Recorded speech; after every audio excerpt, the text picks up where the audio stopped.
My name is Travis Ganeem, and I'm the sales manager at Urban Hardwoods. The inspiration behind Urban Hardwoods is taking something that's in the waste stream, in this case trees, and putting it to good use.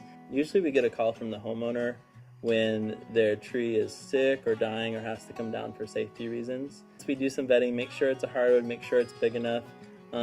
We then work with the tree cutting service to start salvaging that.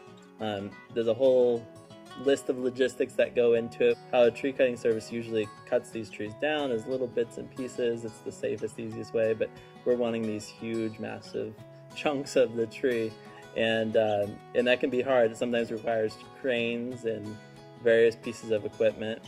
But eventually we salvage it. The log is returned to our log yard where it rests for a few weeks and then milling begins on it.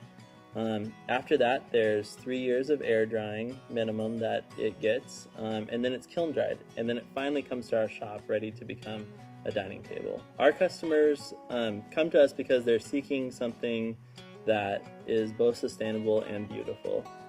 One of the things that I really like about working with our production team is that they want to stay true to its natural form, and so they let, however nature gave us this wood, they want to let that have a inspiration into the final product. So my role as a salesperson at Urban Hardwoods is important to me because essentially I get to pair people with art in my view, and not only that, but functional art, so art they use every day.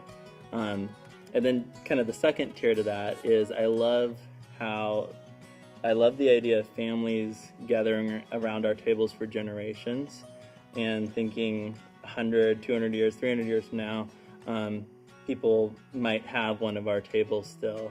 And maybe even someone will research it and look back on what we were trying to accomplish here in Seattle.